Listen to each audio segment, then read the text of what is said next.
ಕಾಂಗ್ರೆಸ್ನಿಂದ ರಾಜಭವನ ಚಲೋ ಆರಂಭ ಆಗಿದೆ. ಸಿಎಂ ಸಿದ್ದರಾಮಯ್ಯ, ಡಿಸಿಎಂ ಡಿಕೆ ಶಿವಕುಮಾರ್ ಕೂಡ ಭಾಗಿಯಾಗಿದ್ರು. ಚಲೋ ಆರಂಭ ಆಗ್ತಾ ಇದ್ದಂತೆ ಅಲ್ಲಿಂದ ತೆರಳಿದ್ದಾರಂತೆ ಸಿಎಂ.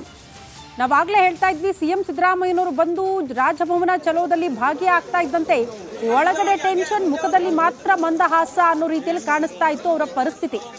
ಈಗ ಹೈಕೋರ್ಟ್ನಲ್ಲಿ ಹೈ ವೋಲ್ಟೇಜ್ ವಾದ ಪ್ರತಿವಾದ, ಈ ಮೂಡಾ ವಿಚಾರಕ್ಕೆ ಸಂಬಂಧಪಟ್ಟಂತೆ ಏನು ಆದೇಶ ಅನ್ನುವಂಥ ಕುತೂಹಲ, ಅದರ ಮಧ್ಯದಲ್ಲಿ ಸಿಎಂ ಸಿದ್ದರಾಮಯ್ಯನವರ ಟೆನ್ಷನ್. ಈಗ ರಾಜಭವನ ಚಲೋಯಿಂದ ತೆರಳಿದ್ದಾರೆ.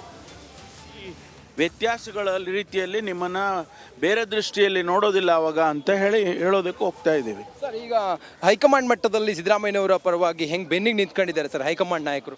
ಹೌದು, ಹೇಳಿದಾರಲ್ಲ, ಯಾವುದೇ ಕಾರಣಕ್ಕೂ ಸಿದ್ದರಾಮಯ್ಯನವರ ಜೊತೆಯಲ್ಲಿ ನಾವು ಇದ್ದೇವೆ ಅಂತ ಹೇಳಿ ಹೈಕಮಾಂಡ್ನವರು ಸ್ಪಷ್ಟವಾಗಿ ಹೇಳಿದ್ದಾರೆ. ತಾವೆಲ್ಲರೂ ಸಂಘಟಿತ ಹೋರಾಟ ಮಾಡ್ತಾರೆ. ಹೌದೌದು ಹೌದು, ಎಲ್ಲ ನಾವೆಲ್ಲ ಆಲ್ ಎಮ್ ಎಲ್ ಎಗಳು, ನಮ್ಮ ಪಕ್ಷ MLCಗಳು, ಪಾರ್ಲಿಮೆಂಟ್ ಸದಸ್ಯರು ಎಲ್ಲರೂ ಕೂಡ ನಾವು ಒಟ್ಟಾಗೆ ಇದ್ದೇವೆ. ನೋಡಿ, ಇದು ಹೋಮ್ ಮಿನಿಸ್ಟರ್ ಮಾತಾಗಿದೆ. ಕ್ಯಾಮ್ರಾ ಪರ್ಸನ್ ಮಂಜುನಾಥ್ ಜೊತೆ ನಾನು ರಂಜಿತ್ ಸೂರ್ಯ, ರಿಪಬ್ಲಿಕ್ ಕನ್ನಡ, ಬೆಂಗಳೂರು.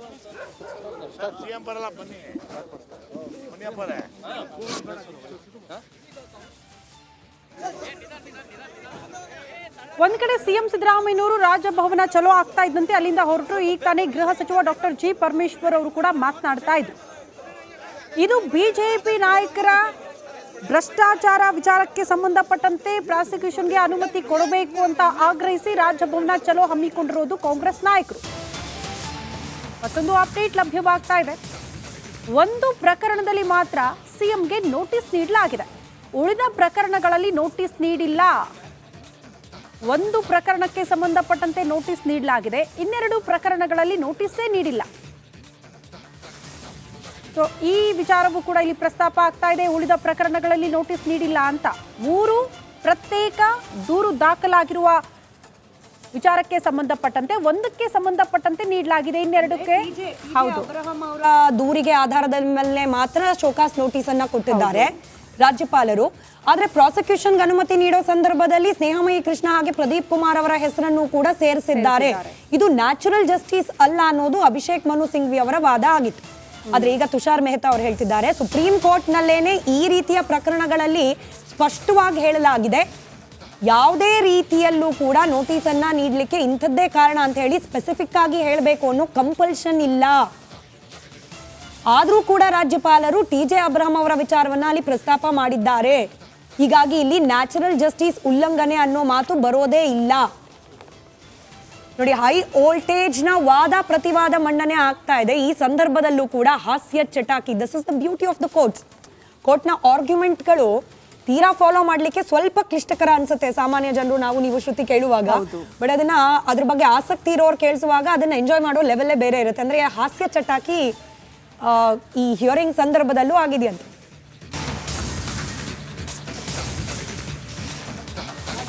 ನೋಟನ್ನ ಓದ್ತಾ ಇದ್ದಾರೆ ತುಷಾರ್ ಮೆಹ್ತಾ. ರಾಜ್ಯಪಾಲರ ನೋಟ್ನಲ್ಲಿ ಎಲ್ಲವನ್ನೂ ಕೂಡ ಬರೆಸಿದ್ದಾರೆ. ನೋಟ್ನಲ್ಲಿ ಸಚಿವ ಸಂಪುಟದ ಸಲಹೆಗಳ ಬಗ್ಗೆ ಕೂಡ ಉಲ್ಲೇಖ ಆಗಿದೆ.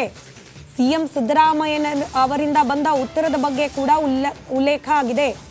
ದೂರಿನಲ್ಲಿ ಕಂಡು ಬಂದ ಪ್ರಾಥಮಿಕ ಮಾಹಿತಿಯ ಬಗ್ಗೆ ಕೂಡ ಉಲ್ಲೇಖವಾಗಿದೆ. ಎಲ್ಲವನ್ನ ಖುದ್ದು ರಾಜ್ಯಪಾಲರೇ ಬರೆಸಿದ್ದಾರೆ. ರಾಜ್ಯಪಾಲರ ನೋಟ್ ಅನ್ನ ಇದೀಗ ತುಷಾರ್ ಮೆಹ್ತಾ ಅವರು ನ್ಯಾಯಾಧೀಶರ ಸಮ್ಮುಖದಲ್ಲಿ ಓದ್ತಾ ಇದ್ದಾರೆ.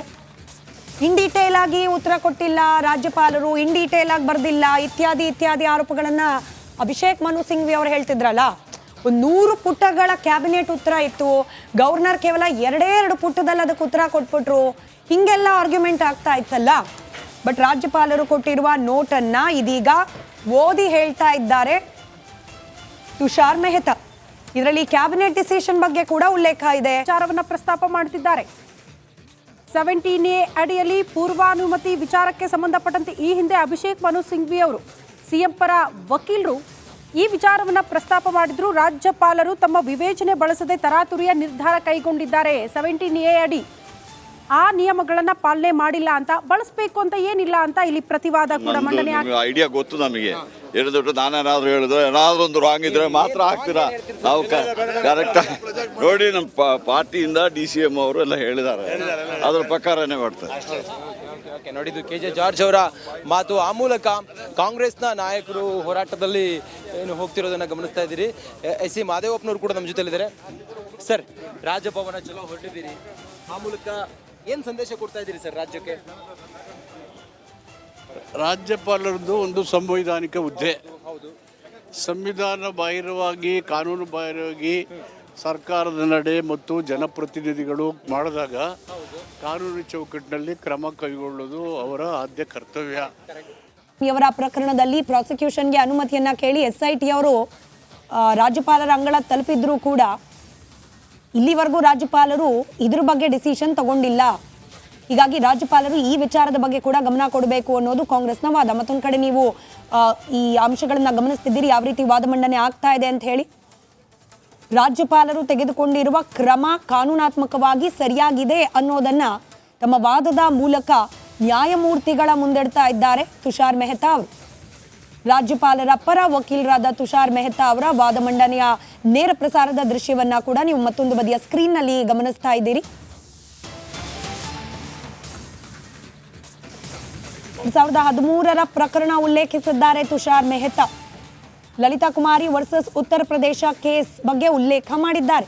ಸುಪ್ರೀಂ ಕೋರ್ಟ್ ತೀರ್ಪನ್ನ ಉಲ್ಲೇಖ ಮಾಡಿ ಆ ಪ್ರಕರಣದಂತೆ ಈ ಪ್ರಕರಣ ಕೂಡ ಅಂತ ಹೇಳಿ ಎರಡನ್ನ ತುಲನೆ ಮಾಡಿ ಹೇಳ್ತಿದ್ದಾರೆ. 17A ಸಂಪೂರ್ಣವಾಗಿ ಅನ್ವಯ ಆಗುತ್ತೆ 2013ರ ಪ್ರಕರಣ.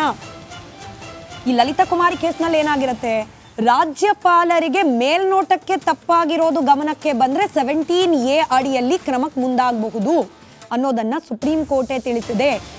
ತನಿಖಾಧಿಕಾರಿಯ ಪಾತ್ರವನ್ನ ರಾಜ್ಯಪಾಲರು ನಿರ್ವಹಿಸುವ ಅವಶ್ಯಕತೆ ಇಲ್ಲ, ನ್ಯಾಯಾಧೀಶರ ಪಾತ್ರವನ್ನ ನಿರ್ವಹಿಸುವ ಅವಶ್ಯಕತೆ ಇಲ್ಲ. ಕೇವಲ ದೂರುದಾರರ ದೂರಿನ ಪ್ರತಿಗಳಲ್ಲಿ ದಾಖಲೆಗಳ ಸಮೇತ ತಪ್ಪಾಗಿರೋದು ಮೇಲ್ನೋಟಕ್ಕೆ ಸಾಬೀತಾದ್ರೆ 17A ಅಡಿಯಲ್ಲಿ ತನಿಖೆಗೆ ಅವಕಾಶವನ್ನ ನೀಡುವ ಅವಕಾಶ ರಾಜ್ಯಪಾಲರಿಗೆ ಇರುತ್ತೆ ಅಂತ ಹೇಳಿ 2013ರ ಲಲಿತಾ ಕುಮಾರಿ ವರ್ಸಸ್ ಉತ್ತರ ಪ್ರದೇಶ ಕೇಸ್ನ ಸುಪ್ರೀಂ ಕೋರ್ಟ್ನ ತೀರ್ಪು ಸ್ಪಷ್ಟವಾಗಿ ತಿಳಿಸ್ತಾ ಇದೆ. ಅದರಂತೆ ಇಲ್ಲೂ ಕೂಡ ಆಗಿರೋದು ಅಂತ ಹೇಳಿ ಹೋಲಿಕೆ ಮಾಡಿ ಮಾತನಾಡ್ತಾ ಇದ್ದಾರೆ.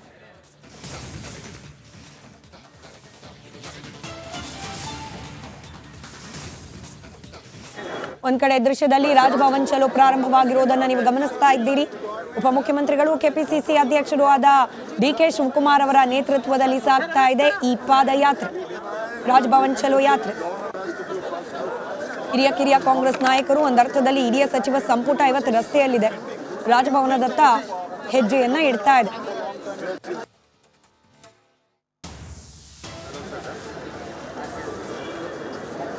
ರಾಜ್ಯಪಾಲರಿಗೆ ಉಳಿದ ಪಕ್ಷಗಳ ನಾಯಕರ ಬಗ್ಗೆ ಕೂಡ ಮುಖ್ಯಮಂತ್ರಿ ಸಿದ್ದರಾಮಯ್ಯನವರ ವಿಚಾರದಲ್ಲಿ ತೆಗೆದುಕೊಂಡಂತೆಯೇ ನಿರ್ಧಾರ ನೀವು ತೆಗೆದುಕೊಳ್ಳಿ ಅಂತ ಹೇಳಿ ಮನವಿಯನ್ನ ಮಾಡಲಿದ್ದಾರೆ ಕಾಂಗ್ರೆಸ್ನ ನಾಯಕರು ರಾಜಭವನಕ್ಕೆ ತಲುಪಿದ ನಂತರದಲ್ಲಿ. ಆಲ್ರೆಡಿ ಈ ಹಿಂದೆ ಕೂಡ ಯಾವಾಗ ಪ್ರಾಸಿಕ್ಯೂಷನ್ಗೆ ಅನುಮತಿಯನ್ನು ನೀಡಲಾಯಿತು ಆ ಸಂದರ್ಭದಲ್ಲೇನೆ ಕಾಂಗ್ರೆಸ್ ಪ್ರತಿಭಟನೆಯನ್ನ ಮಾಡಿದ್ದನ್ನ ನೀವು ಗಮನಿಸಿದ್ರಿ. ಆ ಸಂದರ್ಭದಲ್ಲಿ ಐವಾನ್ ಡಿಸೂಜಾ ಅವರು ಹೇಳಿದ್ರು, ರಾಜ್ಯಪಾಲರು ಹೀಗೆ ವರ್ತನೆ ಮಾಡ್ತಾ ಇದ್ರೆ ಬಾಂಗ್ಲಾದೇಶದಲ್ಲಿ ಆದ ಪರಿಸ್ಥಿತಿ ಇಲ್ಲಿ ಬಂದುಬಿಡುತ್ತೆ ಅಂತ ಹೇಳಿ. ಪ್ರತಿಭಟನೆ ಅದಾದ ನಂತರದಲ್ಲಿ ಮಂಗಳೂರಿನಲ್ಲಿ ಬಸ್ಗೂ ಕೂಡ ಕಲ್ತೂರಾಟ